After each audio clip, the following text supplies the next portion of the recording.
अहोई अष्टमी की कहानी। एक नगर में एक साहूकार अपने 7 बेटे और 7 बहुए एक बेटी के साथ रहा करता था। बेटी ससुराल से दिवाली पे मायके आई हुई थी। दिवाली पे घर की लिपाई के लिए मिट्टी खोदने के लिए 7 बहुए गांव में मिट्टी खोदने जा रही होती है। साथ में ननद भी उनके साथ मिट्टी खोदने के लिए चली जाती है। जहाँ पे नंद मिट्टी खोदती है खुरपी से, वहाँ पे स्याऊ माता के बच्चे और स्याऊ माता रहा करती थी, जिसके कारण साहूकार की छोटी बेटी से खुरपी के कारण शाहू के बच्चे की मृत्यु हो गई। स्याऊ माता ये देख के बहुत ज़्यादा क्रोधित हो जाती है और बोलती है कि मैं तेरी कोख बांधूंगी। ये सुन के साहूकार की छोटी बेटी बहुत ज़्यादा रोने लगती है और 7 भाभियों से विनती करने लगती है कि मेरी जगह तुम में से कोई एक कोख बंधवा लो। 6 भाभियों ने मना कर दिया। सबसे छोटी भाभी को दया आ गई और अपनी ननद के बदले में उसने अपनी कोख शाहू माता से बंधवा ली। जैसे ही साहूकार की छोटी बहू को बच्चे होते तो वो 7वें दिन मर जाते। ये कहानी 7 पुत्र होने के बाद 7 पुत्र जो है वो साहूकार की छोटी बहू के मर जाते हैं। साहूकार की छोटी बहू बहुत ज़्यादा परेशान हो जाती है कि मेरे बच्चे जो है वो जीवित क्यों नहीं रह पाते हैं।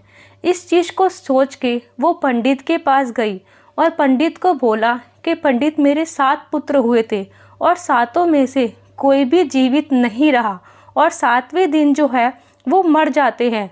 तो पंडित ने बोला कि बेटा तुम सुरई गाय की सेवा अपने मन धन और तन से करना, वो आपको जरूर बच्चे का आशीर्वाद और आपकी बच्चे जो है वो जीवित रहें वो आशीर्वाद आपको जरूर देगी। साहूकार की छोटी बहू बहुत ही सेवा और बहुत ही मन से जो है सुरई गाय की सेवा जो है वो करने लग गई।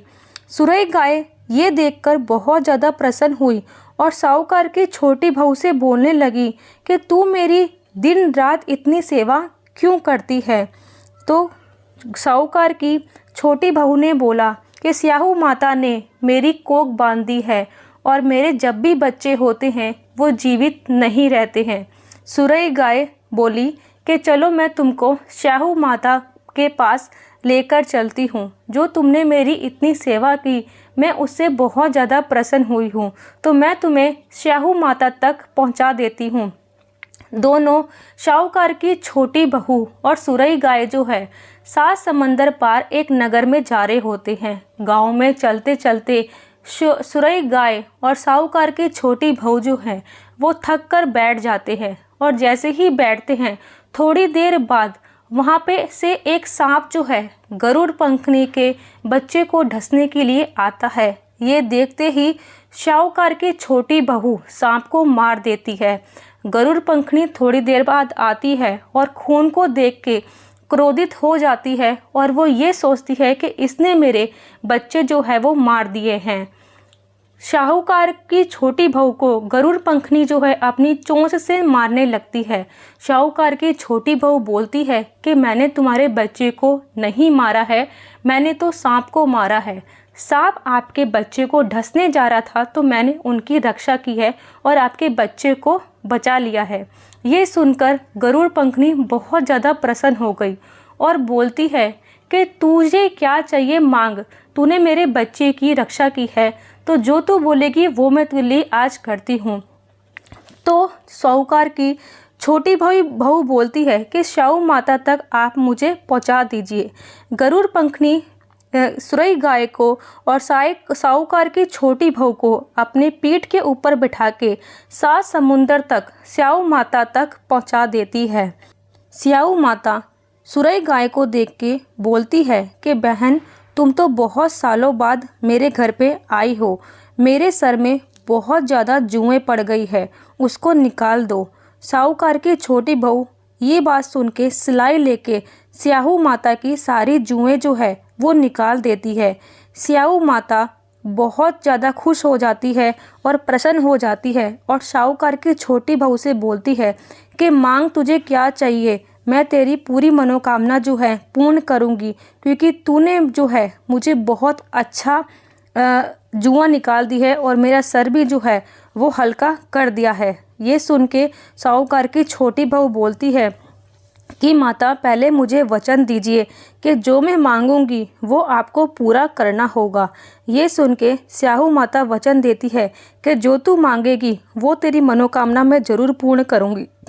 साहूकार की छोटी बहू बोलती है कि स्याहू माता, बहुत सालों पहले दिवाली की सफाई हो रही थी, उस चीज़ को लीपने के लिए मैंने मिट्टी से खोदा था, तो मिट्टी को खोदते टाइम खुरपी से मेरे से आपके बच्चे की मृत्यु हो गई थी और तब से आज तक आपने मेरी कोख जो है वो बांध रखी है और आप मेरी कोख को खोल दीजिए। ये सुन के स्याहू माता बहुत ज़्यादा परेशान हो गई कि मैं तो तेरी कोख नहीं खोलने वाली थी, क्योंकि तूने मेरे बच्चे की जो है वो मृत्यु की थी। साहूकार की बहू बोलने लगी कि माता तुमने मुझे वचन दिया था और मेरे वचन को तुमको पूरा करना पड़ेगा। तो स्याहू माता साहूकार की बेटी से बोलती है कि घर जाके होई अष्टमी के दिन होई की माता की पूजा करना और 7 पकवान बनाना, अपने घर में उद्यापन करना, पूजा अर्चना करना। तेरे 9 महीने बाद जो है गर्भ से बेटा होगा और वो जीवित रहेगा। जैसे ही स्याहू माता उस बहू की कोख खोली और उस बच्चे की दीर्घायु की, ऐसी सभी के बच्चे की, बेटों की, बेटी की दीर्घायु करना और उनकी लंबी उम्र करना। कहानी सुनने वाले को और कहानी सुनाने वाले को और हुंकारा भरने को अपना आशीर्वाद बनाए रखना। बोलो स्याहू माता की जय। आइए फ्रेंड्स, अब मैं आपको तुलसी माता की कहानी सुनाती हूँ, क्योंकि कार्तिक महीने में तुलसी माता की कहानी सुनना बहुत ही सर्वोत्तम माना जाता है। कार्तिक महीने में सब औरतें तुलसी माता को सींचने जाती। सब तो सींच कर आती, परंतु एक बुढ़िया आती और कहती कि हे तुलसी माता, सबकी दाता, मैं तेरा बिरला सींचती हूँ, मुझे बहू दे, पीले रंग की धोती दे, मीठा मीठा गाज दे, बैकुंठ में बाज दे, चटक की चाल दे, 11 की मौत दे और कृष्ण जी का कांधा दे। तब तुलसी माता यह सुनकर सूखने लगती है। कृष्ण भगवान ने पूछा कि हे तुलसी माता, कार्तिक महीने में तुम क्यों सूख रही हो? तो तुलसी माता ने कहा कि रोज एक बुढ़िया आती है और मुझसे ये बात कह जाती है, मैं उसकी सारी बातें तो पूरी कर दूं, लेकिन कृष्ण जी का कांधा कैसे दूं? तो कृष्ण जी बोलते हैं कि तुलसी माता, तो उस बुढ़िया से कहना कि जब तू मरेगी तो तुझको कृष्ण जी का कांधा मिल जाएगा। तो ये बात बुढ़िया माई को तुलसी माता बोल देती है और कुछ दिन बाद बुढ़िया माई मर जाती है। सारे गांव वाले इकट्ठे हो जाते हैं और बुढ़िया माई को ले जाने लगते हैं। तब बुढ़िया माई इतनी भारी हो जाती है कि वो किसी से नहीं उठती है। तब सबने ये कहा कि ये तो इतनी पूजा पाठ करती थी, पाप नष्ट होने की माला फेरती थी, फिर भी इतनी भारी हो गई कि इसकी दाग नहीं लग पा रहा है। तब श्री कृष्ण भगवान बच्चे का और बूढ़े ब्राह्मण का रूप बनाकर बुढ़िया माई के पास आए। तो कृष्ण भगवान ने बुढ़िया माई के कान में जाकर बोला, बुढ़िया माई, मन की निकाल ले, पीताम्बर की धोती ले, मीठा मीठा घास ले, बैकुंठ का बास ले, चटक की चाल ले, चंदन की कंठ ले, झालर की झनकार ले, दाल भात ले और पीताम्बर का साड़ी ले, कृष्ण जी का कांधा ले। फिर ये सुनकर बुढ़िया माई हल्की हो गई। भगवान जी ने अपने कंधे पे जो है बुढ़िया माई को लिया और उसे मुक्ति दिलाई। हे तुलसी माता, जैसे उस बुढ़िया को कृष्ण जी ने अपनी सारी बातें पूरी करी, वैसे ही हमारे ऊपर अपना आशीर्वाद और अपनी कृपा बनाए रखना। कहानी सुनने वाले को और कहानी सुनाने वाले को और हुंकारा भरने वाले को सदा अपना आशीर्वाद बनाए रखना। बोलो तुलसी माता की जय। लक्ष्मी माता की कहानी। एक बूढ़ा व्यक्ति रोज़ पीपल के पेड़ की पूजा किया करता था। पूजा करते समय लक्ष्मी माता से पूजा अर्चना बहुत ही तन मन धन से किया करता था। लक्ष्मी माता उस बूढ़े व्यक्ति से प्रसन्न हो गई और लक्ष्मी माता पीपल के पेड़ में से लड़की का रूप लेकर धारण हो गई और बोलने लगी, पिताजी मैं भी तुम्हारे साथ घर चलूँगी। ये सुनकर बूढ़ा व्यक्ति हैरान हो गया और बहुत ज़्यादा मन में सोचने लगा कि ये लड़की कौन है। रोज़ वो आता और रोज़ वो लड़की बोलती कि पिताजी मैं भी तुम्हारे साथ चलूँगी। बूढ़ा व्यक्ति ये बात रोज़ देखकर बहुत ज़्यादा परेशान हो गया और वो सूखने लगा। ये देखकर बूढ़े व्यक्ति की पत्नी ने पूछा, क्या बात है, तुम इतना परेशान क्यों रहते हो और इतने क्यों सूखे जा रहे हो। तब बूढ़े व्यक्ति ने बोला कि जब मैं रोज़ पीपल के पेड़ की पूजा करने जाता हूँ, उसमें से एक लड़की निकलती है और बोलती है कि पिताजी मैं भी तुम्हारे साथ चलूँगी। बूढ़े व्यक्ति की पत्नी ने बोला, उसमें क्या बात है, उसको भी घर ले आना। जैसे मेरी 6 लड़की साथ में रहती है, वैसे ही 7वीं लड़की मेरे पास रह लेगी। ये सुनकर बूढ़ा व्यक्ति खुश हो गया और जब वो अगले दिन पीपल की पूजा करने गया, तब वो लड़की दोबारा निकली और बोली कि पिताजी मैं आपके साथ घर चलूँगी। तब बूढ़े व्यक्ति ने बोला कि चलो मेरे घर चलो। जब लड़की घर पर आई, बूढ़ा व्यक्ति खाने के लिए घर घर आटा मांगने गया। जिस दिन वो आटा मांगने गया तो उसका थैला जो है वो आटे से बहुत ज़्यादा भर गया। ये देखकर बूढ़े व्यक्ति की पत्नी बोलने लगी, आज तो बहुत ज़्यादा आटा मिल गया है। वो आटा छानने लगी। तब लड़की ने बोला कि माँ आटा मैं छानूंगी। बूढ़ी माई की पत्नी ने बोला, नहीं बेटी तुम अभी बहुत छोटी हो, तुम आटा कैसे छानोगी। तब उसने बोला कि नहीं माँ, आटा तो मैं ही छानूंगी और मैं ही खाना बनाऊंगी। तब माँ ने उसको आटा छानने के लिए दिया और परात पूरी भर गई। परात भरी हुई देख के बूढ़े व्यक्ति की पत्नी ने देखा तो बोला, ये तो अचंभे की बात है, ऐसा क्यों हो रहा है। इसके बाद जब वो बूढ़ी व्यक्ति की पत्नी अपने आंगन में गई खाना बनाने, तब वहाँ पे लड़की आई और बोली, माँ खाना मैं बनाऊंगी आज। तब माँ ने बोला कि नहीं बेटी, तुम बहुत छोटी हो और तुम्हारा हाथ जल जाएगा। तो लड़की नहीं मानी और बोली कि आप बाहर जाओ माँ, खाना आज मैं बनाऊंगी, आप आराम कीजिए। तब माँ आराम करने के लिए भीतर घर में आ गई और रसोई घर में लड़की खाना बनाने लगी। जैसे खाना बनाने लगी वैसे बहुत सारे व्यंजन लड़की ने बहुत तरह तरह के पकवान जो है बना दिए और सभी घर वालों ने उस दिन पेट भर के खाना खाया और सभी घर वाले जो है वो खुश हो गए। आधी रात को दरवाजे की आहट हुई और दरवाजे पर जाके पत्नी ने देखा कि उसका भाई आया था। तब लड़की बोली कि क्या हुआ माँ, कौन आया है आधी रात में। तब वो बोली कि तेरे मामा आए हैं और वो बोल रहे हैं कि खाना खाना है और अब मैं क्या करूं, हमने तो सभी ने खाना खा लिया है और खाना तो ख़त्म हो गया है, अब मैं तेरे मामा को क्या जवाब दूं। उसने बोला, माँ तुम परेशान मत हो, मैं खाना मामा के लिए बना दूंगी। मामा के लिए खाना उसने बहुत ही स्वादिष्ट बनाया और 16 तरह का पकवान बना के मामा के सामने रखा। मामा ने भरपूर खाना खाया और बोला कि आज से पहले इतना स्वादिष्ट खाना मैंने कभी नहीं खाया था, और मामा फिर चले गए।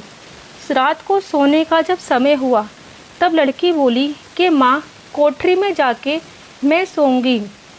तब माँ बोली कि नहीं बेटा, कोठरी में तो तुम डर जाओगी अकेले, कोठरी में मैं सो जाऊंगी, तुम भीतर ही सो जाओ। लड़की नहीं मानी और कोठरी में जाके सो गई। जब कोठरी में उस लड़की ने अपने चारों तरफ आंखें घुमाई तो वहाँ पे सोने चांदी के बर्तन भर गए। बहुत ज़्यादा कुशल मंगल हो गया। लड़की आधी रात में बाहर निकली। जब बाहर निकली गली में, तब वहाँ पे एक आदमी सोया हुआ था। आदमी ने देखा कि इस टाइम तुम कहाँ जा रही हो, तो वो बोली कि मैं तो दरिद्रता मिटाने आई थी, अगर तुमको भी अपने घर की दुर्दशा मिटानी है तो बताओ। तो उसने बोला ठीक है। लड़की ने अपनी आंखें उठाकर उसकी घर की ओर देखा तो वहाँ भी सोने चांदी के बर्तन जो है वो भर गई। फिर वो लड़की अंतर्ध्यान हो गई। ये देख के गली वाला आदमी बहुत ज़्यादा चौंक गया। जैसे ही सुबह हुई, बूढ़े ब्राह्मण की पत्नी ने कोठरी में जाके देखा तो वो दंग रह गई। हर जगह सोना चांदी जो है वो भरा हुआ था, मगर वो लड़की को खोने से डर गई कि वो लड़की कहाँ गई। वो आस पड़ोस के माहौल में जाके देखने लगी कि मेरी बच्ची वो कहाँ गई। तब एक गली वाले ने बोला कि तुम्हारी बच्ची तो रात को चली गई और तुमको भी धन से भर गई और मेरा घर भी वो धन धान से भर गई। वो तो साक्षात लक्ष्मी माता थी। ये देखकर सभी लोग बहुत ज़्यादा प्रसन्न हुए। तो हे लक्ष्मी माता, जैसे उस गली वाले को और उस बूढ़े ब्राह्मण के घर में तुमने धन दान से अपना सब कुछ भरा, वैसे ही सभी के घर में धन दौलत संपत्ति जो भी उनको चाहिए वो सभी कुछ पूरी करना। बोलो लक्ष्मी माता की जय। कहानी सुनने वाले को, कहानी सुनाने वाले को और हुंकारा भरने वाले पे अपना आशीर्वाद सदा बनाए रखना। बोलो लक्ष्मी माता की जय। गणेश भगवान की 5वीं कहानी। एक बार गणेश भगवान बाल रूप में चुटकी भर चावल और चम्मच में दूध लेके पृथ्वी लोक पे निकले कि मैं सबकी परीक्षा लेता हूँ कि कौन मेरी खीर बनाने के लिए राजी होगा। वो एक एक घर पे गया और बोलने लगा कि कोई मेरी खीर बना दो। तो सभी गांव वाले उस बालक रूपी गणेश के ऊपर हंसने लगे और कहने लगे कि 1 चम्मच चावल और 1 चम्मच दूध से कैसे खीर बन जाएगी, तू बालक पागल हो गया है। ये देखकर और ये बात सुनकर बालक रूपी गणेश वहाँ से चली गया और दर दर जाके और घर घर जाके बोलने लगा कि कोई मेरी खीर बना दो। वहीं पे गांव में एक बुढ़िया माई अपने घर के बाहर बैठी हुई थी। बूढ़ी माई बहुत गरीब थी। बालक ने बूढ़ी माई से बोला कि बूढ़ी मैया मेरी खीर बना दो। बूढ़ी माई ने बोला ला बालक, मैं तेरी खीर बना देती हूँ, मगर ये तो 1 चम्मच दूध है और 1 चम्मच चावल है, तो इसमें खीर कैसे बनेगी। बालक ने बोला माई अपने घर से बर्तन लिया और चूल्हे पे खीर चढ़ा दे। बूढ़ी माई अपने घर के आंगन से छोटा सा पतीला ले आई। बालक ने बोला माई जो तेरे घर में सबसे बड़ा बर्तन हो वो तू चूल्हे पे ला के रख और उसके अंदर ये दूध और चावल डाल दे। बूढ़ी माई के घर में जो सबसे बड़ा बर्तन था वो लाकर उसने चूल्हे पे रखा। जैसे ही बालक ने 1 चम्मच दूध डाला तो पतीला पूरा दूध से भर गया और जैसे ही 1 चम्मच 1 चुटकी चावल डाला वैसे ही पूरी चावल जो है पतीले से भर गई। ये देख के बूढ़ी माई चौंक गई और बालक बोला कि बूढ़ी माई मैं अभी स्नान करके आता हूँ, जब तक तो खीर बना ले। खीर की सौंधी सौंधी खुशबू पूरे गांव में फैल रही थी। ये देखकर सभी लोग अचंभा करने लगे कि कहाँ से इतनी अच्छी खीर की खुशबू आ रही है। जैसे ही खीर बनी, बालक ने देखा कि बूढ़ी माई खीर बना रही है। बूढ़ी माई ने बालक को ध्यान में रखते हुए बोला कि हे बालक, तेरी खीर बन गई है, तू आके भोग लगा दे। बालक रूपी गणेश भगवान बूढ़ी माई के पास आया और बोला कि माई तू सभी गांव वालों को न्योता दे आ कि तेरे यहाँ पे खीर का भंडारा है। ये बोल के माई सभी गांव वालों को न्योता दे आई कि खीर खाने मेरे घर पे आ जाना। और जब वो सभी को न्योता दे रही थी तो उसके पोते पोती और बहुएं भी आ गई थी। बूढ़ी माई रास्ते में थी और पोती और पोता और बहू उसके घर में आके खीर जो है वो उसकी बहू ने पहले गणेश जी भगवान को बोला कि हे गणेश जी भगवान अपना भोग लगा लो। इतना देखकर गणेश जी भगवान ने सुन के अपना भोग लगा लिया और बच्चों ने और बहू ने खीर खा ली। बूढ़ी माई घर पे आई और गणेश जी भगवान को बोला कि मैं सबको न्योता दे आई हूँ, हे बालक तुम भी तो भोग लगा लो। तो गणेश जी भगवान बोले कि बूढ़ी माई मेरा भोग तो लग गया, तेरे बहू ने और पोता ने और पोती ने मेरा भोग लगा दिया है, अब तो पूरे गांव वालों को जिमा दे। गांव वालों को बूढ़ी माँ पूरी रात पूरे दिन उस खीर को जमाती रही, मगर खीर जो है वो ख़त्म होने का नाम नहीं ले रही थी। ये देखकर बूढ़ी माई बहुत ज़्यादा परेशान हो गई कि खीर तो ख़त्म ही नहीं हो रही। तो उसने ध्यान लगा के गणेश भगवान को बोला और प्रकट किया कि गणेश भगवान प्रकट हो और बताओ मैं इस खीर का क्या करूं। तो बालक ने बोला कि बूढ़ी माई जो ये खीर बच गई है उसको अपने घर के बाहर गड्ढे में गाड़ दे और जब तुझे ज़रूरत पड़े तो इस गड्ढे को खोद के देख लेना। तो बूढ़ी माई ने करा कि जो भी खीर बची थी उसको गड्ढे में दबा दिया और गणेश भगवान वहाँ से अंतर्ध्यान हो गए। जब भगवान वहाँ से चले गए और बूढ़ी माई थक थका के सो गई, तो जब वो रात होके सुबह उठी तो उसने देखा कि जो खीर के बर्तन थे सारे संधे हुए वो हीरे जवाहरात में बदल गए। बूढ़ी की झोपड़ी जो है महल में बदल गई। तो हे भगवान, हे गणेश महाराज, आपने जैसा फल बुढ़िया को दिया वैसा सबको देना। कथा कहने वाले व हुंकारा भरने वाले और आसपास के सुनने वाले के सभी के भंडार भरे रखना। बोलो गणेश भगवान की जय।